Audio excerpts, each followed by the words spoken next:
আপনারা সবাই ভালো আছেন? আলহামদুলিল্লাহ আলহামদুলিল্লাহ। আল্লাহ রাব্বুল আলামিন আমাদের সবাইকে মৃত্যু পর্যন্ত ভালো থেকে নেক আমল করে আজকের এই মাহফিল থেকে উপকারী কথাগুলো শুনে আমলের নিয়ত করে যাওয়ার তৌফিক দান করুন, বলুন আমিন। সম্মানিত ভাইয়েরা, আমি আপনাদের সম্মুখে কোরআনে কারীমের গুরুত্বপূর্ণ একটি সূরা, সূরা হুজরাতের 7টি বিশেষ সামারি আপনাদের সামনে আমি তুলে ধরতে চাই।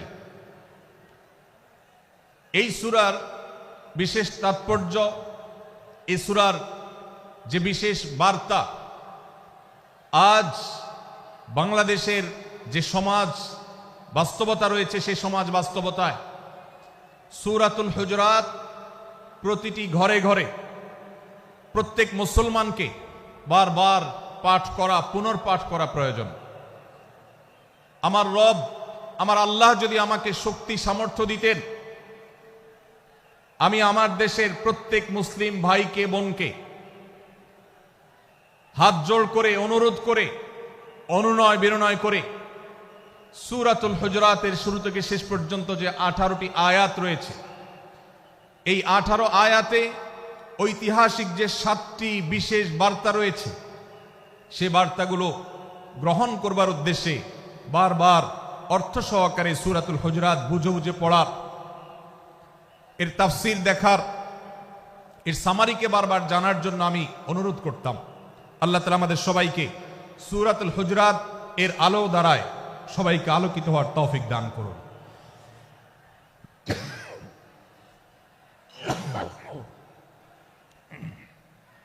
সম্মানিত উপস্থিতি, আমি যে সূরার সামারি আপনাদেরকে বলতে যাচ্ছি, যে সূরাকে সামনে রেখে আজকের এই ঐতিহাসিক মাহফিলে কোরআনে কারীমের দেওয়া 7টি বার্তা দিতে চাইছি, সেই সূরার নাম হলো সূরাতুল হুজরাত। এই সূরা কোরআনে কারীমের 26তম পারায় অবস্থিত এবং এই সূরা কোরআনে কারীমের সূরার যে সিরিয়াল, সেই সূরার সিরিয়ালে 49তম সূরা। এই সূরার আয়াত সংখ্যা হলো 18।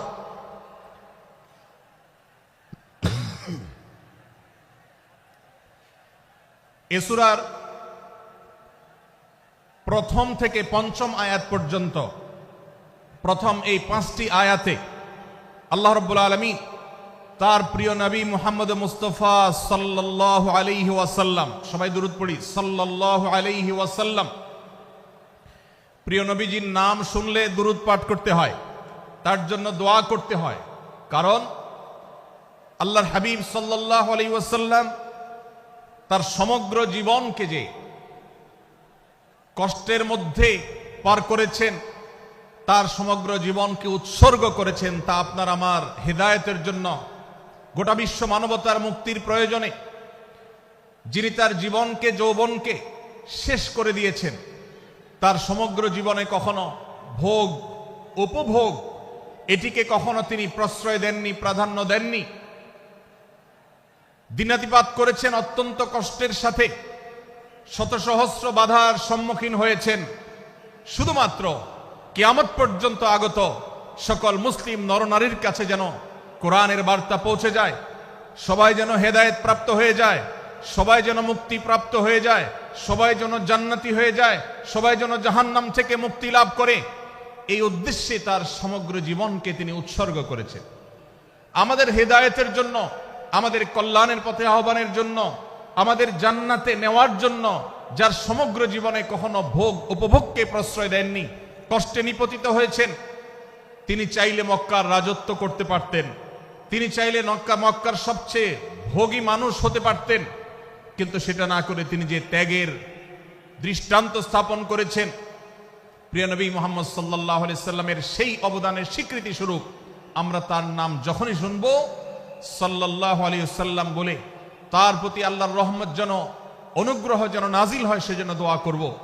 আল্লাহ তাআলা তার হাবিবকে রহমত এমনিতেই দান করবেন, আপনি আর আমি তার জন্য রহমতের দোয়া করার মধ্য দিয়ে আমরা সৌভাগ্যবান মানুষের কাতারে শামিল হতে পারবো। তো আমি যেটি বলছিলাম, সূরাতুল হুজরাতের 1 থেকে 5 নম্বর আয়াত পর্যন্ত এই 5টি আয়াতে আল্লাহ রাব্বুল আলামিন প্রিয় নবী সাল্লাল্লাহু আলাইহি সাল্লামের সাথে আদব এবং শিষ্টাচারের শিক্ষা দিয়েছেন মানব জাতিকে। এবং আল্লাহ রাব্বুল আলামিন ঈমানদারদেরকে পরম মায়ার সাথে ডেকে ইয়া আইয়ুহাল্লাযীনা আমানু, হে ঈমানদারগণ, এই ডাকে আল্লাহ তাআলা ডেকে বলেছেন লা তুকাদ্দিমু বাইনা ইয়াদাইল্লাহি ওয়া রাসূলিহি, তোমরা আল্লাহ এবং তার রাসূলের সামনে আগ বেড়ে কোনো কথা বলবে না, আগ বেড়ে কোনো কাজ করবে না। একজন ঈমানদার, একজন মুসলমান, তার এই শিষ্টাচারের শিক্ষা তার জীবনে ধারণ করতে হবে। যখনই আল্লাহ কোনো কথা বলেছেন, আল্লাহ রাসূল সাল্লাল্লাহু আলাইহি সাল্লাম কোনো কথা বলেছেন, এটি নিশ্চিত হতে পারবো আমরা, তখন একজন ঈমানদার আর কখনো সেটার উপর কোনো কথা বলবে না, আগ বেড়ে কোনো কিছু করবে না, কোনো প্রকার সীমা লঙ্ঘন করবে না। ক্বাল আল্লাহ ক্বাল আর রাসূল, আল্লাহ বলেছেন, আল্লাহ রাসূল বলেছেন, এটি শোনার পর সে তার আপদ মস্তককে সারেন্ডার করবে, সে নিজেকে আত্মসমর্পণ করবে। এরপর তার কোনো যুক্তিকে, কোনো বুদ্ধিকে, তার কোনো মতামতকে সে সেখানে আর দাঁড় করাবার চেষ্টা করবে না। এটা একজন শিষ্টাচার বিশিষ্ট ঈমানদারের বৈশিষ্ট্য। কোরআন এই শিক্ষা আমাদেরকে দিয়েছে। ভাইরা আমার, এই শিক্ষাকে ধারণ করে আমরা যারা নিজেদেরকে মুসলমান দাবি করছি, আমাদের সম্মানীয় যারা আছেন, আল্লাহকে যেরকম আমরা সম্মান করি, আল্লাহ রাসূলকে যেরকম সম্মান করি, ঠিক একইভাবে আমাদেরকে যে সমস্ত মানুষগুলোকে সম্মান করার নির্দেশ করা হয়েছে, ওলামা একরাম রয়েছেন, আমাদের বাবা মা, বয়সে বড়, শিক্ষিত, এবং যারা আমাদের শিক্ষক বৃন্দ আছেন, এভাবে যারা আমাদের সম্মানের পাত্র আছেন, সে মানুষগুলোর সামনে আগ বেড়ে যেন কোনো কিছু না করি। সে আগ বাড়াটা কথার ক্ষেত্রে হতে পারে, চলার ক্ষেত্রে হতে পারে, আচরণের ক্ষেত্রে হতে পারে। এই শিষ্টাচারের শিক্ষা সূরা হুজরাতের প্রথম আয়াতে আমাদেরকে দেয়া হয়েছে। প্রিয় ভাইরা আমার, আমাদের সমাজে আজ যে সমস্ত ভালো গুণের দুর্ভিক্ষ চলছে, ক্রাইসিস চলছে, অভাব চলছে, এর মধ্যে অন্যতম হলো আজ শিষ্টাচারের অভাব। আমাদের সমাজের চতুর্দিকে আপনি দেখতে পাবেন পরিলক্ষিত হচ্ছে। আমাদের শিশু থেকে নিয়ে কিশোর, যুবক থেকে নিয়ে মধ্যবয়স্ক, সকল শ্রেণী মানুষের মধ্যে আজ আদব এবং শিষ্টাচারের ভয়াবহ অভাব আমরা দেখতে পাচ্ছি। বিশেষ করে পশ্চিমা সংস্কৃতিকে আমাদের এই স্বদেশে, আমাদের এই মুসলমানদের সমাজে জোর করে পুশ করাবার, সে সমস্ত এজেন্ডাকে বাস্তবায়ন করবার যে প্রচেষ্টা এদেশের এক শ্রেণীর মানুষকে করতে দেখা যায়, তারা এদেশের সমাজের খাঁজে বাজে থাকা ইসলামের কৃষ্টি, কালচার এবং সংস্কৃতিগুলোকে ধুয়ে মুছে পরিষ্কার করবার জন্য শত সহস্র উদ্যোগ নিয়েছে। আমাদেরকে কোরআনের শিক্ষা ধারণ করে, কোরআনের শিক্ষাকে প্রচার করে, কোরআনের শিক্ষাকে প্রতিষ্ঠিত করে ব্যক্তির মধ্যে, ঘরে, পরিবারে, সমাজে, রাষ্ট্রে, সংবিধানে, আইনে, সংসদে, সর্বত্র কোরআনের শিক্ষাকে বাস্তবায়ন করে সেই সমস্ত ভিনদেশী অপসংস্কৃতি চাপিয়ে দেওয়ার ষড়যন্ত্রকে মোকাবেলা করতে হবে ইনশাআল্লাহ। ভাইরা আমার, আর সেজন্য সূরা হুজরাতের এই শিষ্টাচারের শিক্ষা আমাদের জীবনে খুবই গুরুত্বপূর্ণ। আমরা যখনই কোনো সম্মানীয় ব্যক্তির কাছে আমরা থাকব, তাদের কথার উপরে কথা বলা, তাদের সাথে তর্ক করা, তাদের সামনে আগ বেড়ে কথা বলা, এমনকি তারা যখন চলবেন তাদের সামনে সামনে হাঁটা, এই সবগুলো কোরআনের এই শিষ্টাচারের যে শিক্ষা আছে এর পরিপন্থী। প্রিয় নবী সাল্লাল্লাহু আলাইহি সাল্লামের সময়কার একটি ঘটনা, এক ব্যক্তি তার বাবার সাথে হেঁটে যাচ্ছিলেন, বোঝা যাচ্ছিল না যে তাদের মধ্যে বাবাকে সন্তানকে। অনেক সময় বাপ সন্তানের বাহ্যিকভাবে দেখে বোঝা যায় না, এরকম কোনো কোনো ক্ষেত্রে হয়। জিজ্ঞেস করা হলো তাদেরকে, তোমাদের মধ্যে বাবাকে সন্তানকে? বলা হলো যে অমুক বাবা, অমুক সন্তান। তখন নির্দেশনা দেওয়া হলো যে সন্তান তার হাঁটা এবং চলার মধ্য দিয়ে এই বিনয়ের প্রকাশ ঘটাতে হবে, আনুগত্যের প্রকাশ ঘটাতে হবে, সম্মান এবং শ্রদ্ধার প্রদর্শন করতে হবে, যার মধ্য দিয়ে বোঝা যায় যে কে সন্তান আর কে বাবা, এর জন্য জিজ্ঞেস করতে না হয়। আজ আমাদের যারা তরুণ আছি, আমরা যুবক আছি, আমরা অনেকেই পশ্চিমা সংস্কৃতি দ্বারা প্রভাবিত হয়ে আমরা শিষ্টাচারের এই গণ্ডি এবং সীমানা পার হয়ে চলে গেছি। কোরআন আমাদেরকে শিষ্টাচারের শিক্ষা দিচ্ছে যে আমরা সিনিয়রদের সামনে বিনয়ের সাথে আচরণ করব, তাদের সামনে সামনে চলা থেকে বিরত থাকব, যথাসম্ভব তাদেরকে অনুসরণ করার চেষ্টা করব, তাদের সাথে কথা হবে, তাদের আগ বেড়ে কথা হবে না, তাদের কোনো জিজ্ঞাসা থাকলে সেটার উত্তর হবে বিনয়ের সাথে। এই শিষ্টাচারের শিক্ষা আমাদেরকে দেয়া হয়েছে।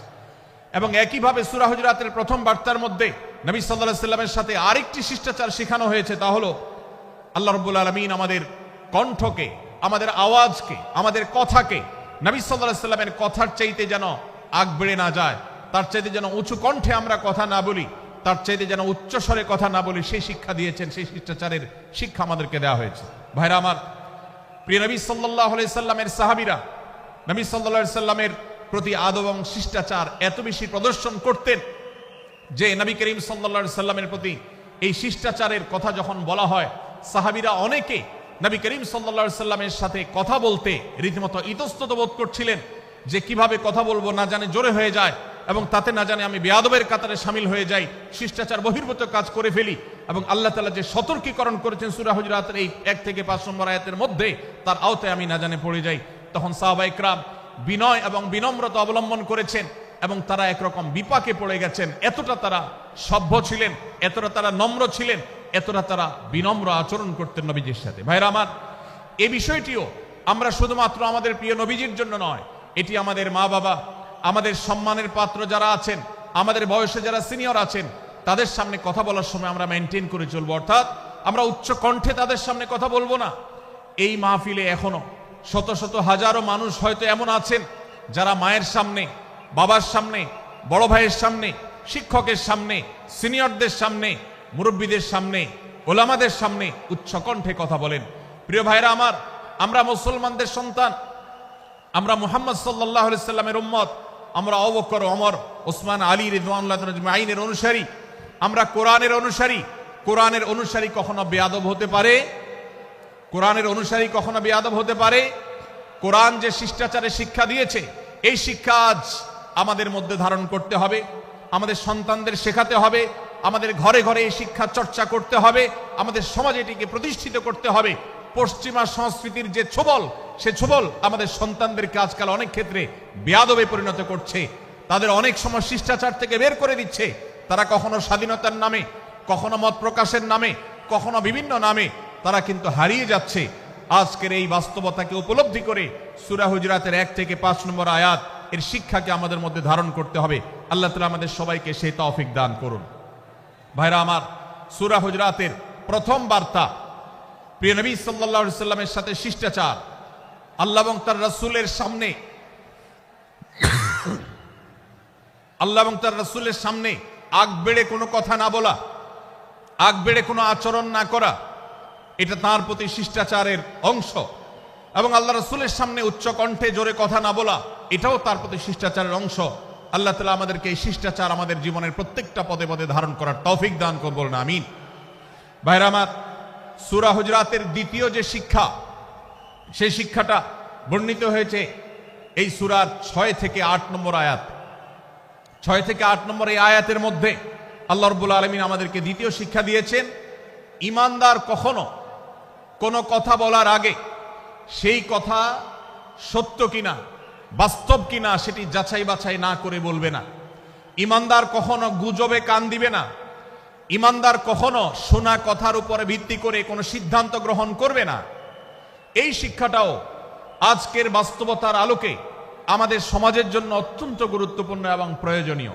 প্রিয় ভাইরা আমার, আমাদের চতুর্পাশে যদি আমরা তাকাই, আমরা দেখতে পাবো সোশ্যাল মিডিয়াতে, ফেসবুকে আজকাল কোনো তথ্য উপাত্ত পেলে সেটার পরখ করা ছাড়া, যাচাই বাছাই করা ছাড়া, সত্য অসত্য নিরূপণ করা ছাড়া আমরা অনেকে সেটার প্রচার প্রচারণা নেমে যাই। আমরা অনেকে সেটার শেয়ার দেওয়া শুরু করে দেই। আমরা অনেকে এটার উপর ভিত্তি করে অনেককে নিন্দা মন্দ করা শুরু করে দেই। এমনকি আজ আমরা যেই জায়গায় দাঁড়িয়ে আছি, বাংলাদেশের যে সামাজিক বাস্তবতা, সেই বাস্তবতার আলোকে বলা যায় অনেক সময় অনেক ব্যক্তিকে সমাজে মিডিয়ার মাধ্যমে নানাভাবে হয়রানি করে তাকে খারাপ মানুষ হিসাবে, কালপ্রিট হিসাবে দেখানো হয়, অথচ তার দোষ, যে সমস্ত দোষের কথা তাকে বলা হয়, যে সমস্ত দোষে তাকে দোষী বানানো হয়, সে সমস্ত দোষ থেকে তিনি শত সহস্র গুণ পবিত্র এবং পরিচ্ছন্ন। ভাইরা আমার, আজকের এই বাস্তবতায় আমাদেরকে বিশেষ করে লক্ষ্য রাখতে হবে যে আমরা যেই কোনো মূল্যে, যেই কোনো ভাবে যেন কোনো প্রকার গুজবে কান না দেয়, বেঁচে থাকি। আল্লাহ তাআলা আমাদেরকে তৌফিক দান করুন। ভাই, এদিকে অনেক বেশি বাঁশির আওয়াজ শোনা যাচ্ছে। স্বেচ্ছাসেবকরা বাঁশির আওয়াজ দেওয়া ছাড়া আপনারা ভলান্টিয়ারি করুন। এত বেশি বাঁশির আওয়াজ আসছে যে কথা বলা কঠিন হয়ে যাচ্ছে। অনুগ্রহ করে বাঁশির আওয়াজ কম করে আপনারা ভলান্টিয়ারি করুন। এখনো অনেক বাঁশির আওয়াজ শোনা যাচ্ছে, বাঁশির আওয়াজগুলো বন্ধ করুন। মাশাআল্লাহ, এখন বন্ধ হয়েছে। আমরা মেহেরবানি করে বাম পাশে থেকে কিছুটা আওয়াজ পাচ্ছি, একটু নীরব নিস্তব্ধ হওয়ার জন্য অনুরোধ করছি। একটু নীরব নিস্তব্ধ না হলে কথা বলা যাবে না। অনুগ্রহ করে আমরা একটু সহযোগিতা করি এবং সবাই নীরব থাকি। ভলান্টিয়াররা অপ্রয়োজনে বাঁশির আওয়াজ দিবেন না, অপ্রয়োজনে বাঁশির আওয়াজ দিবেন না। আমাদের দেশে শব্দ দূষণ, শব্দ সন্ত্রাস, এটা এদেশের কমন কালচার হয়ে গেছে। রাস্তা যাবেন, প্রয়োজনে অপ্রয়োজনে গাড়ির হর্ন বাজাবে। যে কোনো প্রোগ্রামে যাবেন, প্রয়োজনে অপ্রয়োজনে বাঁশি বাজানো হবে। কদিন আগে 31st নাইট গেছে, আপনারা দেখেছেন। এত প্রচার প্রচারণা, এত সতর্কীকরণের পরেও, আইন শৃঙ্খলা রক্ষাকারী বাহিনী এত সতর্ক থাকার পরেও আপনারা দেখেছেন এক শ্রেণীর বুদ্ধি প্রতিবন্ধীরা তারা 31st নাইট উদযাপনের নামে শব্দ সন্ত্রাস করেছে। শত শত হাজারো মানুষের কষ্টের কারণ হয়েছে। প্রিয় ভাইয়েরা আমার, ধর্ম হোক আর রাজনীতি, বিনোদন হোক আর আনন্দ হোক, যেই কোনো নামে যদি শব্দ সন্ত্রাস সৃষ্টি করে বা অতিরিক্ত শব্দ দূষণ করে, শব্দ সৃষ্টি করে মানুষকে অতিষ্ঠ করার কারণ হয়, সেটা কোনো সভ্য সমাজের দৃশ্য হতে পারে না। আমরা সেই ইসলামের অনুসারী যে ইসলামে আমাদের প্রিয় নবী সাল্লাল্লাহু আলাইহি ওয়াসাল্লাম মসজিদে নববীতে তার একান্ত পরিবেশের মধ্যে এক সাহাবী জোরে কোরআন তেলাওয়াত করছিলেন। তিনি তাকে বলছিলেন, তুমি কোনো বধির রবকে শোনাচ্ছ না, তোমার রব সবকিছু শুনতে পান, অতএব তুমি তোমার এই উচ্চ কণ্ঠের তেলাওয়াত দিয়ে আশপাশে মানুষের ডিস্টার্বের কারণ হবে না। আমরা সেই ইসলামের অনুসারী। অতএব ওয়াজ মাহফিলের মাধ্যমেও যাতে কোনো মানুষ অতিষ্ঠ না হয়, মাইক ব্যবস্থাপনা সেভাবে করাটা মাহফিল কর্তৃপক্ষের যেমন কর্তব্য, ঠিক একইভাবে রাজনৈতিক সভা সমাবেশের নামে কিংবা বিয়ে বিনোদনের নামে যদি শব্দ সন্ত্রাস করা হয়, শব্দ দূষণ করা হয়, অতিরিক্ত শব্দ এর মাধ্যমে যদি মানুষকে অতিষ্ঠ করা হয়, তাহলে সেটি কখনো কোনো সভ্য সমাজের কাজ হতে পারে না। প্রিয় ভাইরা, এই জন্য আপনারা যারা তরুণ আছেন বয়সে, আপনাদেরকে আমি অনুরোধ করতে চাই, বিবাহ অনুষ্ঠানকে কেন্দ্র করে, আকিকাকে কেন্দ্র করে, নানা অনুষ্ঠানকে কেন্দ্র করে যে শব্দ সন্ত্রাস আমাদের দেশে হয়, এটি আমাদেরকে থামাতে হবে ইনশাআল্লাহ। আমরা যদি সবাই সজাগ হয়ে যাই, আমরা যদি সবাই সতর্ক হই, সচেতন হই, ইনশাআল্লাহ এই যে শব্দ দিয়ে মানুষকে কষ্ট দেওয়ার অপসংস্কৃতি, বিশেষ করে ভিনদেশী যে অপসংস্কৃতি আমদানি করা হয়েছে, এই অত্যাচার এদেশে থামাতে হবে ইনশাআল্লাহ। আল্লাহ আমাদের সবাইকে তৌফিক দান করুন। ভাইরা আমার, আমরা আমাদের আশেপাশে কোনো তরুণরা যদি এরকম শব্দ করে, গান বাজিয়ে অন্য মানুষকে অতিষ্ঠ করে, ঈদের সময় দেখা যায় বিশেষ করে সে সমস্ত যুবকদেরকে কাউন্সিলিং করতে হবে, তাদেরকে বোঝাতে হবে যে তোমার আনন্দ কখনো আরেকজনের বেদনার কারণ হতে পারে না। বহু হার্টের রোগী আছেন, বহু অসুস্থ মানুষ আছেন, বহু ছোট শিশু আছে যাদের কষ্টের কারণ হয়। বিধায় আমরা কখনো আমাদের শব্দ দিয়ে কাউকে কষ্ট হতে দিব না। আল্লাহ আমাদের সবাইকে তৌফিক দান করুন। মাশাআল্লাহ, অনেকটা নীরব নিস্তব্ধ হয়েছে। আমি যে জায়গাটা ছিলাম আবার সেখানে ফিরে যাই। সূরা হুজুরাতের দ্বিতীয় শিক্ষার কথা বলছিলাম। ভাইরা, 6 থেকে 8 নম্বর আয়াত যদি আপনি পাঠ করেন সূরা হুজুরাতের, আপনি দেখতে পাবেন সেখানে আল্লাহ রাব্বুল আলামিন ঈমানদারদেরকে যেই কোনো সংবাদ, যে কোনো তথ্য, বিশেষ করে অনির্ভরযোগ্য সূত্র থেকে যখন পাবে, ফাসিক থেকে যখন শুনবে, যার ভিতরে আল্লাহর ভয় নাই সেরকম মানুষ থেকে যখন পাবে, সেই সংবাদ তথ্য উপাত্ত যাচাই করা ছাড়া সেই সংবাদ যেন বলে না বেড়ায়।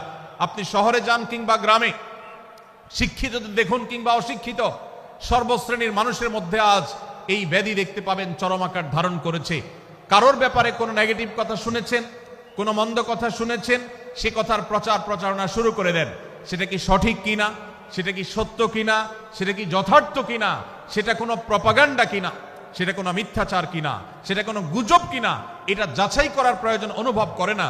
অথচ আমরা সেই মুহাম্মদ সাল্লাল্লাহু আলাইহি সাল্লামের উম্মত, যে মুহাম্মদ সাল্লাল্লাহু আলাইহি সাল্লাম আমাদেরকে সতর্ক করেছেন, কাফা বিল মারই কাযিবান আন ইউহাদ্দিসা বিকুল্লি মা সামিআ, কোন ব্যক্তি যা শুনে সেটাই যদি বলে বেড়ায়, তথ্য উপাত্ত যাচাই না করে, সেটাকে ভালো করে যাচাই বাছাই না করে, সেটাকে অনুসন্ধান না করে, সত্য সত্য নিরূপণ করবার চেষ্টা না করে, তাহলে সে মিথ্যাবাদী হওয়ার জন্য যথেষ্ট।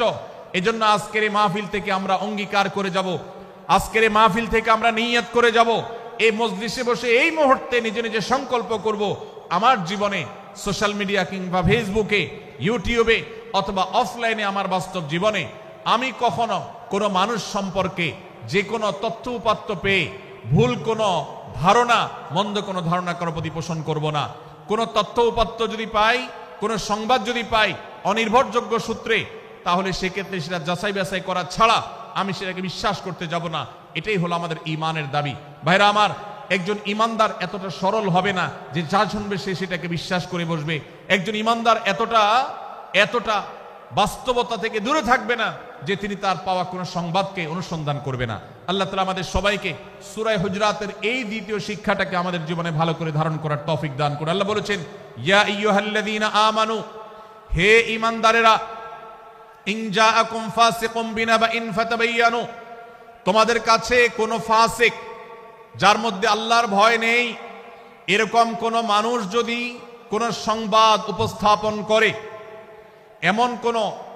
এমনকি গণমাধ্যমেও যদি কোনো সংবাদ প্রচারিত হয়, সংবাদদাতার মধ্যে যদি আল্লাহর ভয় না থাকে, সে যদি টাকার বিনিময়ে কারোর চরিত্র হনন করতে পারে, সে যদি অ্যাডভার্টাইজ পেয়ে কোনো কোম্পানির হয়ে দালালি করতে গিয়ে অন্য কারোর বিরুদ্ধে কোনো মিথ্যাচার করে, সে যদি বিদেশিদের এজেন্ডা বাস্তবায়ন করতে গিয়ে আলেম সমাজের চরিত্রকে কলঙ্কিত করে, কোনো ভালো মানুষকে দোষী হিসাবে সাব্যস্ত করে, তো আল্লাহ তাআলা আমাদেরকে সতর্ক করেছেন, ফাতাবায়ানু, সেই সংবাদ সত্য কিনা আমাদেরকে যাচাই করতে হবে।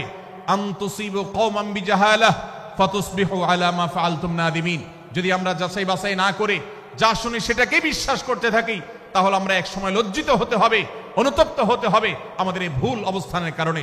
এজন্য ভাইরা, আজকের এই মাহফিল থেকে আমরা প্রতিশ্রুতি নিজের সঙ্গে নিজে দিয়ে যাব যে আমরা কখনো কোনো তথ্য উপাত্ত পেলে, কোনো সংবাদ পেলে, সেটাকে বিশেষ করে কারোর চরিত্র সম্পর্কিত যদি হয়, কারোর সম্পর্কে নেগেটিভ যদি হয়, তাহলে সেটাকে বিশ্বাস করবার আগে ভালো করে অনুসন্ধান করব।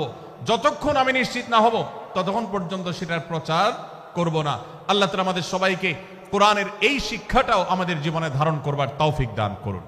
ভাইরা আমার, তৃতীয় যে শিক্ষা সূরা হুজরাতের, সেটি হলো আল্লাহ রাব্বুল আলামিন সূরা হুজরাতের 9 এবং 10 নম্বর আয়াতে ঈমানদারদের মধ্যে যদি কখনো মতভিন্নতা, মতপার্থক্য, যে এটা যদি মারামারিতে পরিণত হয়, ঈমানদারদের মধ্যে যদি কখনো দুই পক্ষ গন্ডগোল এবং ফাসাদের মধ্যে লিপ্ত হয়ে যাওয়ার মতো দৃশ্যের অবতারণা হয়, তাহলে আমরা যেন আমাদের মুসলমান ভাইদের ঘর পোড়ার মধ্যে আলু পোড়া দিতে না যাই।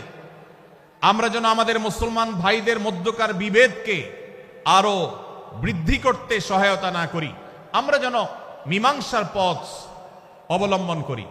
আমরা যেন তাদের মধ্যকার সম্পর্কের যে অবনতি হয়েছে সেটাকে দূর করবার চেষ্টা করি। আল্লাহ রাব্বুল আলামিন এই নির্দেশ দিতে গিয়ে বলেছেন, ওয়া ইন তাইফাতানি মিনাল মুমিনিনা ইকতাতালু, যদি ঈমানদারদের দুটি দল, দুটি গ্রুপ নিজেদের মধ্যে মারামারিতে লিপ্ত হয়ে যায়, ফাসলিহু বাইনাহুমা, তাহলে তোমরা সেই বিবাদমান দুটি দলকে মীমাংসা করবার চেষ্টা করবে। আজ আমাদের মধ্যে এরকম বহু বিষয়কে কেন্দ্র করে মুসলমানদের মধ্যে অনেক সময় মুখোমুখি অবস্থান আমরা দেখতে পাই, যা দুর্ভাগ্যজনক, যা হওয়ার কথা ছিল না। এমনকি জাগতিক বিষয়ে যেমন হয়, ধর্মের নামে, ইসলামের নামে আজ আমরা হাজার হাজার টুকরা হয়েছি। আজ গোটা বিশ্বে আমাদের মুসলমানদের যে অবস্থান দুর্বল হয়েছে, এর অন্যতম প্রধান কারণ হলো আমাদের অনৈক্য। আমরা যদি আজ আহলে কিবলা, আহলে সুন্নাহ ওয়াল জামাআতের অনুসারীরা নানান মত এবং পথের অনুসারী হওয়া সত্ত্বেও, নানান থট এবং পন্থার অনুসারী হওয়া সত্ত্বেও, আমরা যদি মৌলিক বিষয়গুলোর উপর সবাই ঐক্যবদ্ধ থাকতাম, আমরা যদি আল্লাহ তাআলার দেওয়া ইত্তিহাদ মাল ইখতিলাফ, বৈচিত্র্যময় ঐক্য, বিভিন্ন বিষয়ে মতভিন্ন থাকা সত্ত্বেও মৌলিক বিষয়ে ঐক্যমতে আমরা যদি থাকতে পারতাম, আমাদের মধ্যে যদি মুসলিম ভ্রাতৃত্ববোধ থাকতো, আমাদের মধ্যে যদি বলয় ভিত্তিক যে দেয়াল আর প্রাচীরগুলো আছে সেগুলো যদি না থাকতো, তাহলে আজ বাংলাদেশের বাস্তবতা হলো, বাংলাদেশে আল্লাহর কোরআন, আল্লাহ রাসূল সাল্লাল্লাহু আলাইহি ওয়াসাল্লামের হাদিসের আলোকে বাংলাদেশ আজ অটোমেটিক পরিচালিত হতো, ঠিক কিনা বলেন? আমরা যদি আজ ঐক্যবদ্ধ থাকতাম, তাহলে এদেশের হাতে গোনা যাবে এরকম স্বল্প সংখ্যক নাস্তিকেরা, ইসলাম এবং মুসলমানদের শত্রুরা, তারা আমাদেরকে নিয়ে তারা আজ যে খেলা খেলছে, আমাদেরকে যে তারা শাসন করছে, আমাদেরকে যে তারা তাদের অধীনস্থ করে রাখছে, আমাদের উপরে যে আজ ভিনদেশি কালচার চাপিয়ে দিচ্ছে, আমাদের উপরে তারা যে আজ কর্তৃত্ব করছে, আমাদেরকে আজ টুকরা টুকরা করছে, এই দুঃসাহস তারা কোনোদিন দেখাতে পারতো না যদি আমরা ঐক্যবদ্ধ থাকতাম। ভাইরা আমার, এই জন্য আমরা সব বিষয়ে সবাই একমত হব না। আজকের এই মাহফিলে যত মানুষ এসেছেন সবাই সব বিষয়ে একমত নন। এমনকি আজকের এই মাহফিল কর্তৃপক্ষ যে আয়োজন করছেন 3 দিন ব্যাপী, এই মাহফিলে আপনারা দেখেছেন এখানে কওমি এবং আলিয়া উভয় জায়গা থেকে বক্তা নির্বাচন করা হয়েছে, অসাধারণ সমন্বয় করা হয়েছে। এটি একটি ঐক্যের বার্তা। আমরা আশা করব মাঠ পর্যায়ে আমরা যারা কাজ করব, আমরা প্রত্যেকে আমাদের অন্য মতের, ভিন্ন মতের যে সমস্ত মুসলমান ভাইরা আছেন, তার সাথে আপনার কোনো থটগত মত পার্থক্য থাকতে পারে, চিন্তাগত কোনো ভিন্ন মত থাকতে পারে, কিন্তু দিন শেষে তিনি আপনার মুসলমান ভাই। তার আল্লাহ আর আপনার আল্লাহ এক, তার রাসূল এবং আপনার রাসূল এক, তার কিবলা এবং আপনার কিবলা এক, তার কোরআন আর আপনার কোরআন এক, তার নামাজ আর আপনার নামাজ এক, তার রোজা আর আপনার রোজা এক, তার যাকাত এবং আপনার যাকাত এক, তার সাথে আপনার মোটা এবং মৌলিক বিষয়ে কোনো মত পার্থক্য নাই। অতএব ছোটখাটো বিষয়কে কেন্দ্র করে আপনি যদি তাকে আপনার প্রতিপক্ষ মনে করেন, আপনি যদি তাকে আপনার শত্রু মনে করেন, এটা হবে আপনার ইসলামের জন্য, আপনার জন্য, এদেশের মুসলমানদের জন্য সবচেয়ে বড় ভুল। ভাইরা আমার, হারদুই হযরত আশরাফ আলী থানভী রহমতুল্লাহ আলাইহির সর্বশেষ খলিফা আবরুল হক সাহেব রহমতুল্লাহ আলাইহি বলতেন, दीन के हर काम करने वालों को रफीक समझो, फरीक ना समझो। যারাই আল্লাহর দ্বীনকে বুলন্দ করবার জন্য, যারাই আল্লাহর দ্বীনকে সেবা দেওয়ার জন্য, খেদমত করার জন্য কাজ করছে, তার পদ্ধতি তোমার থেকে ভিন্নতর হতে পারে। তাকে তুমি তোমার বন্ধু মনে করো, সহযাত্রী মনে করো, পথযাত্রী মনে করো, সহযোদ্ধা মনে করো, তোমার প্রতিপক্ষ মনে করবে না। প্রিয় ভাইরা আমার, আজ বাংলাদেশে ইসলাম যতটা পিছিয়ে আছে তার প্রধান কারণ হলো আমাদের অনৈক্য। আজ আমরা যদি আমাদের মধ্যকার যে সমস্ত দেয়াল এবং প্রাচীরগুলো, অদৃশ্য প্রাচীরগুলো উঠে আছে, যেগুলো আমাদের মুসলিম ভ্রাতৃত্বকে ভেঙে খান খান করে দিয়েছে, টুকরো টুকরো করে দিয়েছে, যদি আজ আমরা সে সমস্ত অদৃশ্য প্রাচীরগুলো দূরে সরাতে পারতাম, আমার ভিন্ন মতের ভাইকে যদি আমার ভাই মনে করতে পারতাম, তার যদি আমি কল্যাণকামী হতে পারতাম, আল্লাহর কোরআনের ঘোষণা অনুযায়ী এই মুসলমানদের ঐক্যবদ্ধ শক্তিকে দমাবার শক্তি পৃথিবীর কারোর নাই, কারোর নাই, কারোর নাই। আজ আমার ভাইয়েরা ফিলিস্তিনে মার খাচ্ছে, যদি আজ গোটা বিশ্বের মুসলমানরা আমরা ফিলিস্তিনে মুসলমানদের উদ্ধারের ব্যাপারে ঐক্যবদ্ধ থাকতাম, ফিলিস্তিনে মুসলমানের দিকে চোখ তুলে তাকাবার শক্তি বিশ্বের কোনো কাফেরদের থাকতো না। আজ যদি আমরা আমাদের মুসলমান নির্যাতিত ভাইদের ব্যাপারে সারা বিশ্বের মুসলমানরা ঐক্যবদ্ধ অবস্থান গ্রহণ করতে পারতাম, মুসলমানের দিকে চোখ তুলে তাকাবার শক্তি বিশ্বের কোনো কারোর থাকতো না। ভাইরা আমার, গোটা বিশ্বে ঐক্য প্রতিষ্ঠা করা আপনার আমার মতো সাধারণ মানুষের দ্বারা হয়তো সম্ভবপর হবে না, কিন্তু আমরা যারা মাঠ পর্যায়ে কাজ করছি, আমি আপনাদেরকে করজোড় করে অনুরোধ করতে চাই। আমি জানি আপনার এলাকাতে, আপনার মহল্লাতে আপনার সাথে অন্য মুসলমান ভাইদের অনেক ক্ষেত্রে মতভিন্নতা আছে। সেটা রাজনৈতিক দৃষ্টিভঙ্গির ক্ষেত্রে হতে পারে, সেটা ধর্মীয় থট এবং মানহাজ, মাযহাব, মাসলাকগতভাবে হতে পারে, সেটা অন্য কোনো ইস্যু ভিত্তিক মত পার্থক্য হতে পারে। আল্লাহর জন্য, আল্লাহর ওয়াস্তে, আল্লাহর ওই আয়াতকে মেনে আমল করার চেষ্টা করি আমরা। আল্লাহ বলেছেন, ওয়া'তাসিমু বিহাবলিল্লাহি জামিআন ওয়া লা তাফাররাকু, তোমরা আল্লাহর রশিকে সবাই ঐক্যবদ্ধভাবে আঁকড়ে করে ধরো, ঐক্যবদ্ধভাবে আল্লাহর রশিকে আঁকড়ে ধরো, তোমরা পরস্পর বিচ্ছিন্ন হয়ে যেও না। আমরা অনেক ফরজের কথা শুনেছি, নামাজ রোজা ফরজ আমরা জানি, বাবা মার প্রতি সদ্ব্যবহার করার ফরজের কথা আমরা জানি, আত্মীয়তার সাথে সুসম্পর্ক আত্মীয়তার বন্ধন রক্ষার কথা আমরা জানি, ফরজ হওয়ার কথা জানি, কিন্তু মুসলমানদের ঐক্যবদ্ধ থাকতে হবে এই ফরজের কথা আমরা অনেকে জানি না। ভাইরা আমার, মুসলমানদেরকে আল্লাহ রাব্বুল আলামিন ঐক্যবদ্ধ থাকার নির্দেশ দিয়েছেন। এই ঐক্যটা এর মানে এই নয় যে সবাই এক মতের হয়ে যাবে সব বিষয়ে। বিভিন্ন বিষয় আমাদের মধ্যে মত পার্থক্য থাকবে, তারপরে আমরা একে অন্যের সহযোদ্ধা হব, সহযাত্রী হব, আমরা একে অন্যের কল্যাণকামী হব, একে অন্যের ভালো চাইব। আমার ভিন্ন মতের মুসলমানের কোনো ক্ষতিতে আমি খুশি হব না, তার ক্ষতিতে আমি কষ্ট পাবো, তার সাফল্যকে আমি এনজয় করব, আনন্দিত হব। এটা যদি করতে না পারি তো আমি কখনো খালেস এবং সাচ্চা মুসলমান হতে পারলাম না। আল্লাহ তাআলা আমাদের অন্তরগুলোকে উদার করে দিন, ব্রড করে দিন, প্রশস্ত করে দিন, বড় করে দিন, উম্মার ঐক্যের প্রয়াসী হওয়ার তৌফিক দান করুন বলুন আমিন। ভাইরা আমার, আমরা মহল্লায় মহল্লায়, এলাকায় এলাকায়, মসজিদে মসজিদে, আমাদের নিজস্ব বলয়ে, নিজস্ব অঙ্গনে আমরা চেষ্টা করব ভিন্ন ভিন্ন মতের মুসলিম ভাইকেও আমার ভাই হিসাবে আঁকড়ে ধরার, আপন করার। ডক্টর খন্দকার আব্দুল্লাহ জাহাঙ্গীর রাহমাহুল্লাহ এই অঞ্চলের সন্তান।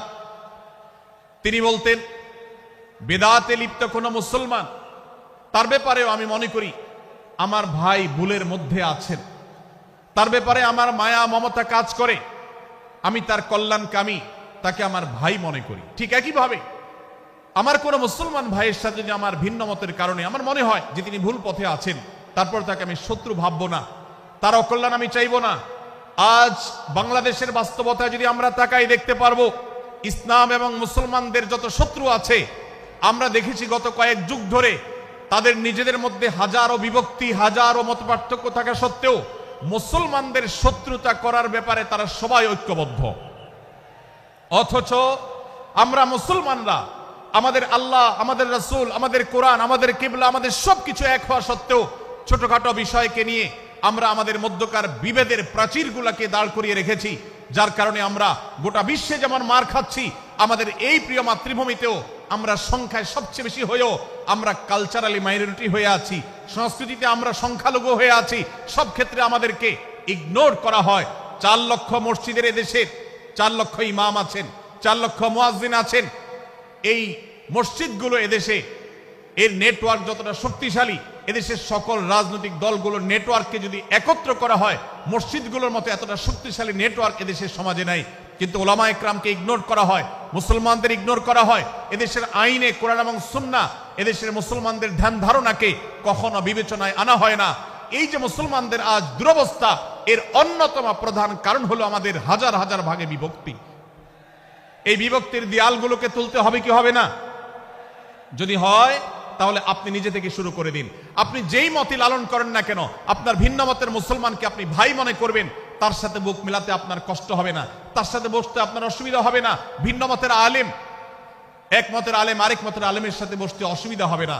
এক মতের অনুসারী আরেক মতের অনুসারীকে ভাই বলতে অসুবিধা হবে না। আমরা সোশ্যাল মিডিয়াতে নিজেদের মধ্যে কামড়াকামড়ি করব না, নিজেদের মধ্যে আমরা ঝগড়া বিবাদ করব না। এবং যদি কেউ বিবাদে লিপ্ত হয়, সূরা হুজরাতের 9 এবং 10 নম্বর আয়াতের শিক্ষা বলছে, মুসলমানদের মধ্যে দুটি দল যদি মারামারিতে লিপ্ত হয়, তুমি সেখানে গিয়ে খোঁচাখুচি করে মারামারি বানানোর তো প্রশ্নই ওঠে না। বরং আল্লাহ বলছেন যে ফাসলিহু বাইনাহুমা, তাদের উভয়ের মধ্যে মীমাংসা করবার জন্য তুমি উদ্যোক্তা হও, তুমি উদ্যোগী হও। ভাইরা আমার, আমরা অনেকেই হয়তো জেনে থাকবো মিথ্যা এটা আল্লাহর জমিনের সবচেয়ে বড় জঘন্য অপরাধগুলোর মধ্যে থেকে একটি। একজন মুসলমান কোন অবস্থাতে মিথ্যা বলতে পারে না, কিন্তু কোন মুসলমান যদি অন্য মুসলমানের সাথে কখনো বিবাদ বিতণ্ডায় লিপ্ত হয়ে যায়, দুজন মুসলমান বা দুটি বলয়, দুটি পক্ষ, দুটি গোষ্ঠী মুসলমানদের, তাদের মধ্যে যদি কোনো বিষয় যদি ভুল বুঝাবুঝি তৈরি হয়, ভিন্ন মত সৃষ্টি হয়, একে অন্যের সাথে শত্রু ভাবাপন্ন হয়ে যায়, তাহলে তাদের দুইজনের মধ্যে বা দুই পক্ষের মধ্যে মীমাংসা করবার জন্য কেউ যদি মিথ্যা কথাও বলে, অর্থাৎ আপনি এক পক্ষের কাছে গিয়ে বললেন, ভাই আপনি যাকে এত খারাপ মনে করছেন, যার ব্যাপারে আপনি এতটা রাগান্বিত হয়ে আছেন, আমি তো জানি তিনি আপনার ব্যাপারে অনেক সফট চিন্তা রাখেন, আপনার ব্যাপারে অনেক ইতিবাচক ভাবনা রাখেন, আপনার ব্যাপারে অনেক সুধারণা পোষণ করেন। আপনি যদি একজন মুসলমানের কাছে গিয়ে, এক পক্ষের কাছে গিয়ে যদি এই কথাটা বলেন, বাস্তবে তিনি যদি এটা নাও বলেন, তারপরেও আপনি যদি এই মিথ্যা কথা বলেন, এই মিথ্যা এটা শুধু জায়েজ নয়, বরং এই মিথ্যাটা এর মাধ্যমে আপনি যে তাদের পরস্পরের সম্পর্ককে ভালো করার চেষ্টা করেছেন, এর মাধ্যমে আপনি আল্লাহর কাছে নেকি এবং সওয়াব পাবেন ইনশাআল্লাহ। ভাইরা আমার, তাহলে দুজন মুসলমান, দুটি পক্ষ, দুটি দল, দুটি বলয়, দুটি গোষ্ঠী যদি কখনো ভিন্ন মত তাদের মধ্যে তৈরি হয়, সেটা যদি মারামারিতে গিয়ে পৌঁছায়, সেটা যদি বিবাদ বিতণ্ডা পর্যন্ত গিয়ে পৌঁছায়, আমাদের কাজ হবে মধ্যে থেকে সেটাকে মীমাংসার মাধ্যমে দূরত্বকে কমানোর। আমরা কখনো দূরত্ব বাড়াবো না, পারলে দূরত্ব কমাবো। ডক্টর খন্দকার আব্দুল্লাহ জাহাঙ্গীর রহমতুল্লাহ একটা কথা বলতেন, মুসলমানদের বাড়িতে যে আগুন লেগেছে, বিভেদের আগুন, মতবিরোধের আগুন, মত পার্থক্য, এটা মতবিরোধে যে পৌঁছে গেছে, এ আগুন তিনি বলতেন আমি নিভাবার মতো শক্তি আমার নাই, এত পাওয়ার নাই যে বহুদা বিভক্ত মুসলমানদেরকে আমি ঐক্যবদ্ধ করে ফেলবো, এত শক্তি আমার হাতে নেই। কিন্তু একটা শক্তি আমার কাছে আছে ভাই, সেটা হলো যে বিবাদমান মুসলমানদের মধ্যে বিবাদ যেন আর না বাড়ে, বিবাদের যে আগুন লেগেছে সে আগুনে যেন আর ঘি ঢালা না হয়, কেরোসিন ঢালা না হয়, সেজন্য আমি ভূমিকা রাখতে পারি। আমি আপনাদেরকে বিনয়ের সাথে অনুরোধ করতে চাই, যত বিষয় নিয়ে আমাদের মুসলমানদের পরস্পরের মত পার্থক্য আছে, হতে পারে সেটা মাসআলা নিয়ে, হতে পারে সেটা রাজনৈতিক অবস্থানকে কেন্দ্র করে, হতে পারে অন্য কোনো বিষয়কে কেন্দ্র করে, আল্লাহর ওয়াস্তে আপনি বিভেদ মিটাতে পারেন আর না পারেন, বিভেদ যেন না বাড়ে সেজন্য আপনি অবস্থান গ্রহণ করবেন, বিভেদ বাড়ার ক্ষেত্রে কোনো ভূমিকা পালন করবেন না, এবং সব সময় উম্মার ঐক্য প্রয়াস চাইবেন, প্রয়াস চালাবেন, উম্মার ঐক্য চেষ্টা করবেন। আল্লাহর কাছে আপনি যে দোয়াগুলো করেন, এর মধ্যে একটা দোয়া যেন এটাও থাকে, হে আল্লাহ, আমরা বহুদা বিভক্ত হয়ে গেছি, আমরা টুকরা টুকরা হয়ে গেছি, যার কারণে তোমার ভাষ্য অনুযায়ী ফাতাফশালু ওয়া তাযহাবা রিহুকুম, আজ আমাদের শক্তি শেষ হয়ে গেছে, আমরা দুর্বল হয়ে গেছি।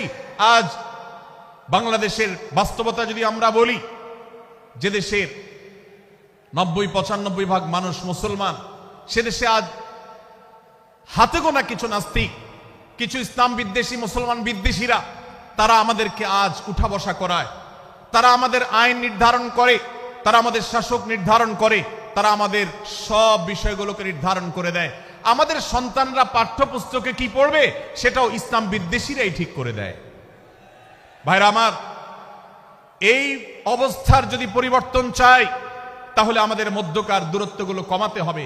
এজন্য আপনার দোয়ার মধ্যে আল্লাহর কাছে নিবেদন করুন, আল্লাহ আপনি আমাদের মধ্যকার বিভেদগুলো কমিয়ে দিন, আল্লাহ আমাদের ওলামাদেরকে ঐক্যবদ্ধ করে দিন, আল্লাহ আমাদেরকে ইত্তেহাদ মাল ইখতিলাফ, বৈচিত্র্যময় ঐক্য, মতভিন্ন থাকা সত্ত্বেও মৌলিক বিষয় ঐক্যবদ্ধ হওয়ার তৌফিক দান করুন। সীসাঢালা প্রাচীরের মতো আমাদেরকে কাঁধে কাঁধ মিলিয়ে আল্লাহ এবং তার রাসূল সাল্লাল্লাহু আলাইহি সাল্লামের আদেশ নিষেধকে ব্যক্তি, সমাজ, পরিবার, রাষ্ট্রে সর্বত্র বাস্তবায়নের জন্য কাজ করার তৌফিক দান করুন। আমরা আমাদের দোয়ার মধ্যে মুসলমানদের ঐক্যের জন্য দোয়া করব তো ইনশাআল্লাহ। আল্লাহ তাআলা আমাদেরকে সেই তৌফিক দান করুন।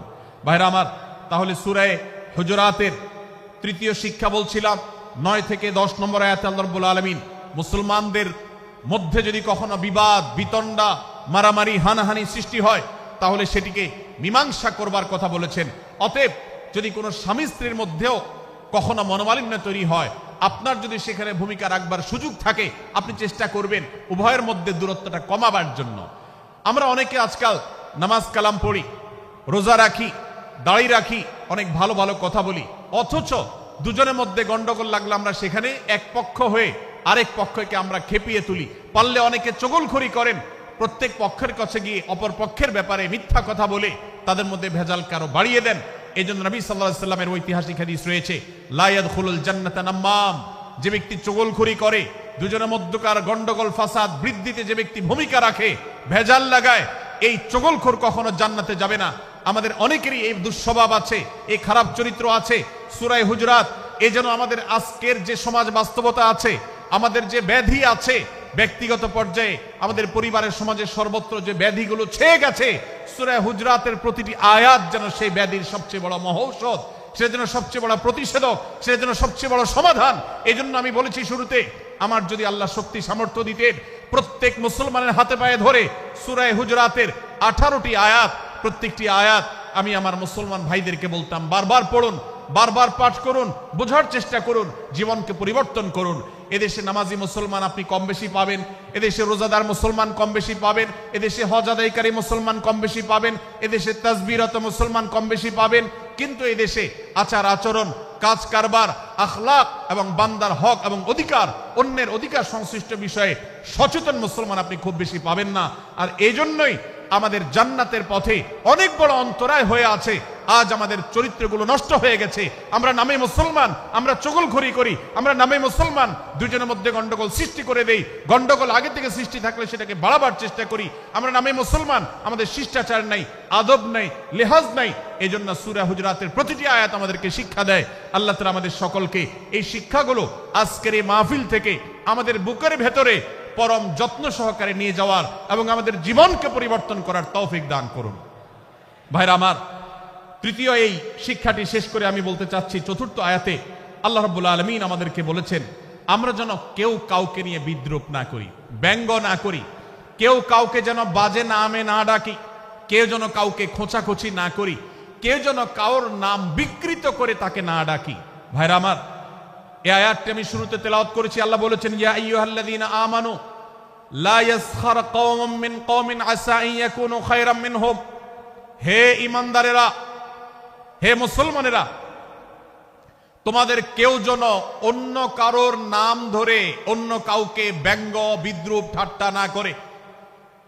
আমরা একে অন্যকে নিয়ে ঠাট্টা করি কি করি না? বিদ্রূপ করার রোগ আমাদের মধ্যে আছে না নাই? ভাইরা আমার, জাগতিক বিষয় তো আছেই, এমনকি দুর্ভাগ্যজনক বাস্তবতা হলো ধর্মের নামে, ইসলামের নামে একদল মুসলমান অপর দল মুসলমানকে নিয়ে হাসি, ব্যঙ্গ, বিদ্রূপ, রাসাহাসি এবং নাম বিকৃত করা এবং খোঁচাখুচি করা, এই কাজগুলো আমাদের মধ্যে আছে না নাই?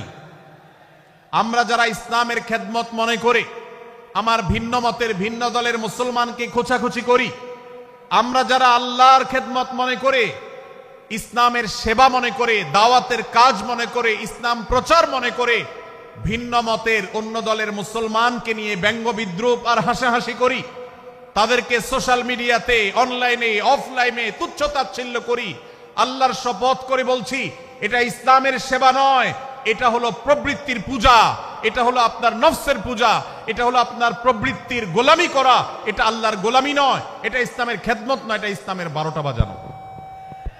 ভাইরা আমার, একজন মুসলমান অন্য মুসলমানকে নিয়ে ব্যঙ্গ বিদ্রূপ করতে পারে না।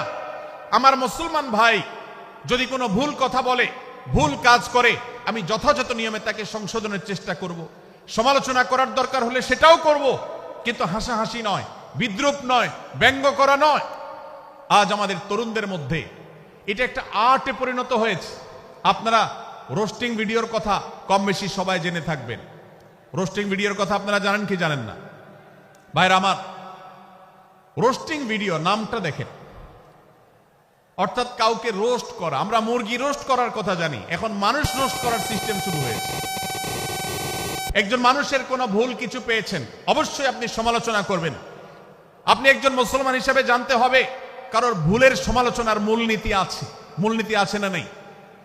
কোরআন এবং সুন্নাহর বাতানো যে প্রিন্সিপাল, সেটাকে লক্ষ্য করে, সেটাকে আমলে নিয়ে, সেটাকে ধরে ধরে যদি আপনি সমালোচনা না করেন, তাহলে আপনার এই সমালোচনা এটাই আপনাকে জাহান্নামে নেওয়ার কারণ হতে পারে। ভাইরা আমার, আপনি কাউকে রোস্ট করার নামে, কাউকে সমালোচনা করার নামে, হতে পারে কেউ ভুল করেছেন, কিন্তু সেটা করতে গিয়ে যদি তার অধিকার নষ্ট করেন, আপনি সীমা ছাড়িয়ে চলে যান, আপনি যদি ব্যঙ্গ বিদ্রূপ করে হারামের পর্যায়ে চলে যান, তাহলে সূরা হুজরাতের আয়াতের আলোকে আপনি কবিরা গুনাহে লিপ্ত হলেন। আমরা অনেকে আছি যে ব্যক্তিগত পর্যায়ে এই বিদ্রূপ করাটাকে আমরা কোনো বিষয় মনে করছি না। সোশ্যাল মিডিয়াতে অনেকগুলো ভিডিও ক্লিপ আছে, আপনাদের চোখে নিশ্চয়ই পড়েছে, আমার চোখে বহু পড়েছে, যে অনেক সময় দেখা যায় বিনোদনের নামে কাউকে খোঁচাখুচি করা, কাউকে অপমান করা, কাউকে হয়তো ধাক্কা দিয়ে পানিতে ফেলে দেয়া, কাউকে কষ্ট দেয়া, কাউকে হয়তো প্রতারিত করা, এটাকে আমরা এনজয় করি। অনেক ভিডিও ক্লিপে দেখা যায় এভাবে কাউকে কোনোভাবে অপমানিত করে, কাউকে কোনোভাবে ধোকা দিয়ে বোকা বানিয়ে আমরা এনজয় করি, আমরা হাসাহাসি করি। আমাদের রুচি নষ্ট হতে হতে আজ এই পর্যায়ে এসেছে যে এটা আমাদের এনজয়ের বিষয় হয়েছে, এটা আমাদের আনন্দের বিষয় হয়েছে। ভাইরা আমার, সূরা হুজরাতের এই আয়াত অর্থাৎ 11 নম্বর আয়াত, এই আয়াত বলছে আমাদের জন্য কোন মুসলমানকে, কোন মানুষকে ব্যঙ্গ বিদ্রুপ করা হারাম। কোন মুসলমানকে ব্যঙ্গ বিদ্রুপ করা কি হারাম। অতএব আপনি রসিকতা করে যদি কারোর সাথে ব্যঙ্গ বিদ্রুপ করেন এবং সেটা যদি তার মনে কষ্ট হওয়ার কারণ হয়, তিনি যদি সমাজের মানুষের কাছে হেয় প্রতিপন্ন হন, তাহলে ইসলামী শরিয়ার দৃষ্টিকোণ থেকে সারা বিশ্বের সমস্ত ওলামাদের ঐক্যমতে সেটা হারাম। আমরা চুরি করা হারাম জানি, আমরা ডাকাতি করা হারাম জানি, আমরা মাদক সেবন করা হারাম জানি, আমরা নামাজ ত্যাগ করা হারাম জানি। এই সমস্ত হারাম থেকে আমরা অনেকেই বেঁচে থাকি, কিন্তু আমি আমার মুসলমান ভাইয়ের চরিত্র হনন করছি, শুধুমাত্র সাধারণ জীবনযাত্রার ক্ষেত্রে করছি তা নয়, এমনকি ধর্মের নামে, ইসলাম প্রচারের নামে, দাওয়াতের নামে আমরা আমাদের প্রতিপক্ষ মুসলমান ভাইকে নিয়ে অনেক সময় ব্যঙ্গ বিদ্রুপ করি, হাসাহাসি করি, তাকে ছোট করি, তাচ্ছিল্য করি, হেয় করি, তার সম্মানহানি করি। আমরা জানি না আমাদের প্রিয় নবী সাল্লাল্লাহু আলাইহি ওয়াসাল্লাম এর একটা হাদিস আমাদের সামনে রয়েছে, সহিহ মুসলিমে বর্ণিত হয়েছে। নবী করিম সাল্লাল্লাহু আলাইহি ওয়াসাল্লামের এই হাদিস আজ সবচেয়ে অসহায় হাদিস। অসহায় হাদিস এজন্য বললাম যে আজকের এই হাদিসের উপরে কেউ আমল করে না, এই হাদিসটাকে কেউ পাত্তা দেয় না, এই হাদিসকে কেউ গুরুত্ব দেয় না, অথচ এই হাদিস প্রত্যেক মুসলমানের বুকে বুকে ঝুলিয়ে রাখা দরকার। এই হাদিস আমাদের ঘরে ঘরে ঝুলানো দরকার, এই হাদিস আমাদের অফিসগুলোতে শোভা পাওয়া দরকার, এই হাদিস আমাদের জীবনে বাস্তবায়ন হওয়া দরকার। নবী করিম সাল্লাল্লাহু আলাইহি ওয়াসাল্লাম সেই হাদিস বর্ণনা করেছেন।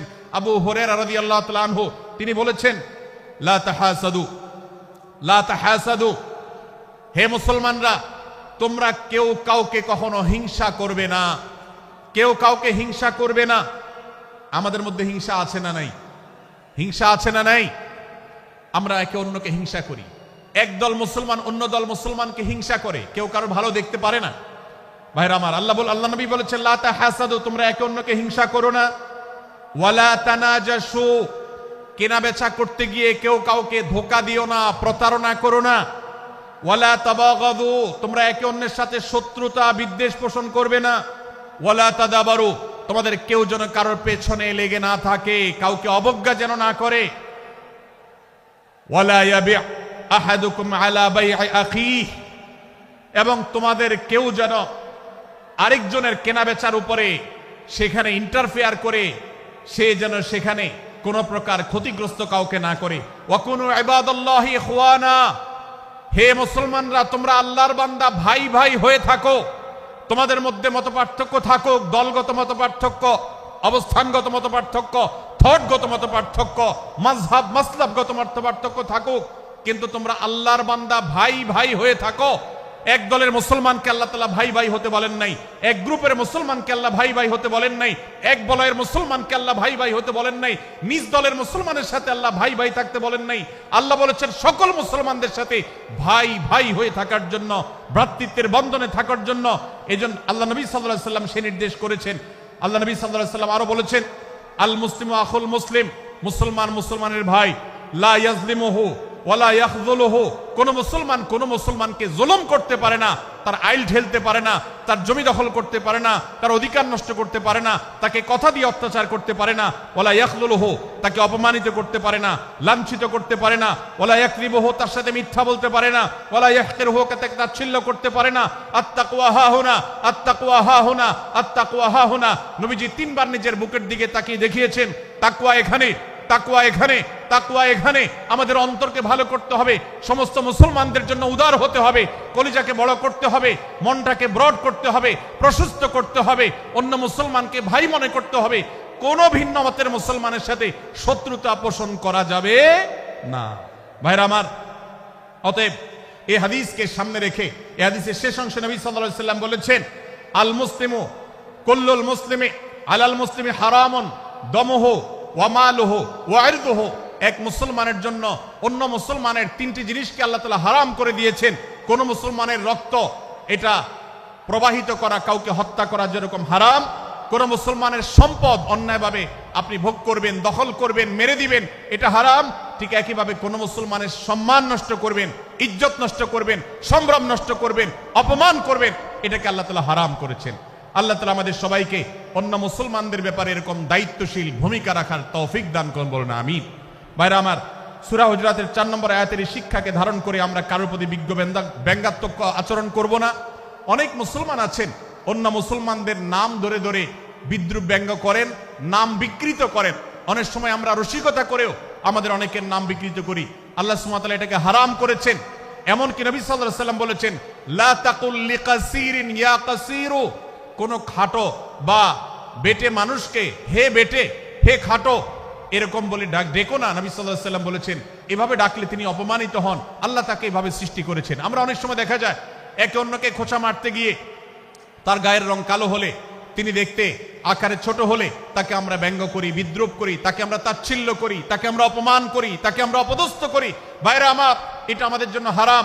আমি আবারও বলছি, চুরি হারাম আমরা জানি, ডাকাতি হারাম আমরা জানি, আমরা অন্যান্য হারামের কথা জানি, কিন্তু এই যে এক মুসলমান অন্য মুসলমানের অধিকার নষ্ট করা হারাম, এটা আমরা জানি না।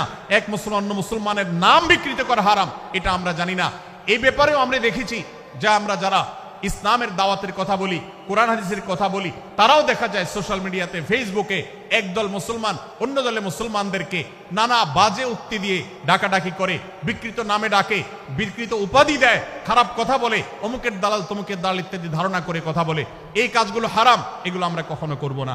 5 নম্বর যে শিক্ষা আছে সূরা হুজুরাতে, সেটা হলো 12 নম্বর আয়াতে। আল্লাহ রাব্বুল আলামিন এখানে কুধারণা করাকে হারাম করেছেন, মন্দ ধারণা করতে আল্লাহ তাআলা নিষেধ করেছেন, এবং গীবত করতে, পেছনে লাগতে নিষেধ করেছেন। ভাইরা আমার, এই একটি আয়াত অর্থাৎ সূরা হুজুরাতের 12 নম্বর আয়াত, এই আয়াতটির শিক্ষা ধারণ করে যদি আমরা আমাদেরকে শুধরাতে পারি, সংশোধন করতে পারি, তাহলে ইসলামের মেইন যে কাজগুলো আছে, ঈমানকে বিশুদ্ধ করা এবং শিরক মুক্ত ঈমান আনা, 5 ওয়াক্ত নামাজ পড়ার পর, বান্দার হক আদায়ের পর, এই আয়াতটির পর আমল করলে আপনার জান্নাতে যাওয়ার সবচেয়ে বড় বাধা দূর হয়ে যাবে ইনশাআল্লাহ। ভাইরা আমার, যে আয়াতে আল্লাহ তাআলা আমাদেরকে কারো প্রতি মন্দ ধারণা করতে নিষেধ করেছেন, গীবত করতে নিষেধ করেছেন, কারো পেছনে লাগালাই করতে নিষেধ করেছেন, সেই আয়াতে আল্লাহ রাব্বুল আলামিন বলেছেন, ইয়া আইয়ুহাল্লাযীনা আমানু ইজতানিবু কাসীরাম মিনায-যন্ন, হে ঈমানদারেরা, হে মুসলমানরা, তোমরা কারোর প্রতি ধারণা, মন্দ ধারণা তোমরা করো না, এটা থেকে বিরত থাকো। অনেক ধারণা অর্থাৎ মন্দ ধারণা, এটা গুনাহ, এটা থেকে বিরত থাকো। ইন্না বা'দায-যন্নি ইসম, কারণ কিছু কিছু ধারণা অর্থাৎ যেগুলো মানুষের সম্পর্কে কোনো তথ্য উপাত্ত ছাড়া নিছক ধারণা প্রসূত মন্দ ধারণা করা হয়, সেগুলো গুনাহের কারণ, সেগুলো অপরাধের কারণ, সেগুলো কবিরা গুনাহ, সেগুলো পাপাচার, সেগুলো আল্লাহর অসন্তুষ্টির কারণ, সেগুলো আল্লাহর অবাধ্যতার কারণ। এজন্য ভাই, কারোর প্রতি মন্দ ধারণা করা যাবে না। এক্ষেত্রে আমি জানি আমাদের ব্যক্তিগত পর্যায়ে কারোর ব্যাপারে কোনো কিছু কথা উঠেছে অথবা সামান্য একটু সন্দেহ তৈরি হয়েছে, আমরা তার চরিত্র নিয়ে টানাটানি করি। আমরা জানি না একজন মুসলমানের চরিত্রের মূল্য কত বড়। আমার কাছে সুস্পষ্ট প্রমাণ আসার আগ পর্যন্ত কোনো মুসলমানের চরিত্র নিয়ে আমার ব্লেম করবার কোনো অধিকার আমার নাই। এই জন্য একজন মুসলমান কখনো কারো প্রতি কুধারণা করবে না, মন্দ ধারণা পোষণ করবে না, খারাপ ধারণা পোষণ করবে না। আল্লাহ তাআলা আমাদেরকে এমন মুসলমানের সম্পর্কে খারাপ ধারণা করা থেকে বেঁচে থাকার তৌফিক দান করুন। ভাইরা আমার, কিছুটা বিশৃঙ্খলা দেখা যাচ্ছে, আমরা আপনাদেরকে বিনীতভাবে অনুরোধ করতে চাই, অনুগ্রহ করে সবাই বসে পড়ুন। যারা দাঁড়িয়ে আছেন তারা একটু বসে পড়ুন, সবাই যার যার দায়িত্বে বসে যান। আপনি আরেকজনের চিন্তা না করে আপনি একটু বসে যান। ভলান্টিয়ার ভাইরা, প্যান্ডেলের ভেতরে পেছনে কি হচ্ছে আপনারা একটু দেখুন। ডান পাশে যে সমস্ত ভাইরা আছেন, ভাইরা আপনারা আমার কথা শুনুন। ডান পাশে, আমার প্যান্ডেলের ডান পাশে যারা আছেন, আপনাদেরকে আমরা অনুরোধ করছি, ওয়াজ মাহফিলের মঞ্চে, তাফসীর কোরআন মাহফিলের প্যান্ডেলে এসে আমরা যদি বিবাদ বিতণ্ডায় লিপ্ত হই, আমরা সে বিষয়ে আলোচনা করছি, আল্লাহর ওয়াস্তে আমরা বিবাদ বিতণ্ডা বন্ধ করি। আপনারা একটু শান্ত হন, আল্লাহর জন্য একটু সবর করেন। ভাইরা আমার, এদিকে যে কিছুটা বিশৃঙ্খলা দেখা যাচ্ছে, আপনাদেরকে আমরা অনুরোধ করছি আপনারা একটু বিশৃঙ্খলা বন্ধ করুন। ভাইরা, এখানে যারা দাঁড়িয়ে আছেন সবাই বসে যান, সবাই বসে যান, সবাই বসে যান। যশোরের মানুষের দুর্নাম হোক, আপনারা কি চান? আপনারা কি চান যশোরের মানুষের দুর্নাম হোক? তাহলে আশপাশে ভাইরা ওনাদেরকে সবাইকে বসায় দেন, বসায় দেন, কাউকে দাঁড়ায় থাকতে দিবেন না। ভাই সবাই বসেন, সবাই বসে যান। এখানে যারা দাঁড়িয়ে আছেন সবাই বসেন, অনুগ্রহ করে সবাই ধৈর্য ধারণ করেন এবং বসেন। আজকের মাহফিল সুন্দরভাবে শেষ হোক। আপনারা কি চান কি চান না? ভাই আপনারা কি চান কি চান না? যদি আপনারা চান, অনুগ্রহ করে আমার ডান পাশে যারা বিশৃঙ্খলা করছেন তারা বসে যান। আপনাদেরকে আমরা অনুরোধ করছি এখান থেকে বসে যান। আপনারা কি ডক্টর মিজানুর রহমান আজহারী সাহেবের আলোচনা শুনতে চান কি চান না? যদি চান তাহলে মেহেরবানি করে আওয়াজ বন্ধ করে পরিবেশ শান্ত করে, এখানে অল্প কিছু মানুষের মধ্যে বিশৃঙ্খলা দেখা যাচ্ছে। কোনো কারণে এত বড় মাহফিল, এত মানুষের, লাখো লাখো মানুষের সমাগম, এখানে কোনো কারণে ঝামেলা হতেই পারে, কিন্তু আমরা অনুগ্রহ করে ধৈর্য ধারণ করি। ধৈর্য কোথায়? সবাই বসে যায়, সবাই বসে যান, আওয়াজ বন্ধ করেন। ভলান্টিয়ার ভাইয়েরা এদিকে বিনয়ের সাথে মানুষদেরকে বসানোর জন্য চেষ্টা করেন। আশেপাশের যারা আছেন বসে, তারা দাঁড়ানো ভাইদেরকে হাতে পায়ে ধরে বসান, সবাই সবাইকে টান দিয়ে বসান। ভাই এ পাশে যারা বিশৃঙ্খলা আচরণ করছেন তারা আপনারা একটু বসেন। আপনারা যদি বিশৃঙ্খলা আচরণ না থামান তাহলে সেক্ষেত্রে মাহফিল সুন্দরভাবে শেষ করা যাবে না। আমার আলোচনার শেষের দিকে আমরা আলোচনা শেষ করে এশার নামাজ পড়ব, তারপরে আমাদের শেষ অধিবেশন হবে ইনশাআল্লাহ। তারপরে শেষে নামাজ। ওকে ওকে, আপনার মাঝে আপনার শেষের পরে ওই যে মামা 15 মিনিট ওনার ব্যাপারে ধারণা দিন অথবা মার ব্যাপারে। তারপরে ভাই মেহেরবানি করে আপনারা শান্ত হন। আমাদের আলোচনার পর আজকের আমাদের প্রধান আকর্ষণ এবং প্রধান বক্তা ডক্টর মিজানুর রহমান আজহারী হাফিজাহুল্লাহ তিনি আসবেন, তিনি আলোচনা করবেন। তারপরে আমরা মাঠে ইনশাআল্লাহ সবাই জামাতের সাথে এশার সালাত আদায় করব। আমি কয়েক মিনিটের মধ্যে আলোচনা শেষ করব, আপনারা মেহেরবানি করে শান্ত হন। জাযাকুমুল্লাহ খাইর। ভাইরা আমার, আমি যে জায়গাটা ছিলাম, সূরা হুজরাতের 12 নম্বর আয়াতে আল্লাহ রাব্বুল আলামিন আমাদেরকে সূরা হুজরাতের 5ম শিক্ষা দিয়েছেন মুসলমানদের জন্য, যা গুরুত্বপূর্ণ তা হলো আমরা কারোর প্রতি মন্দ ধারণা করব না। এই ক্ষেত্রে ডক্টর আব্দুল্লাহ জাহাঙ্গীর রাহিমাহুল্লাহর একটা উক্তি আমার মনে পড়ে। তিনি বলেছেন যে আজ আমাদের যারা ধর্ম চর্চা করি, আমরা যারা নিজেদেরকে প্র্যাকটিসিং মুসলমান মনে করি, আমাদের সবচেয়ে হুজুরদের সবচেয়ে পছন্দের গুনাহ হলো মন্দ ধারণা করা, অন্যের ব্যাপারে খারাপ ধারণা করা। অমুক অমুকের দালাল, তমুক তমুকের দালাল, কোন তথ্য উপাত্ত ভিত্তি প্রমাণ ছাড়া নিছক ধারণার উপর ভিত্তি করে অন্য মুসলমান ভাইকে আমি এরকম নানা তকমা দিয়ে আমরা কবিরা গুনাহে লিপ্ত হচ্ছি। আমরা এই বদ ধারণা করা, মন্দ ধারণা করা যে কবিরা গুনাহ অনেকে জানি না। অনেকের পেছনে লাগছি, অনেকের ওয়াজ শুনছি দোষ বাইর করার জন্য, স্ট্যাটাস পড়ছি ভুল বাইর করার জন্য।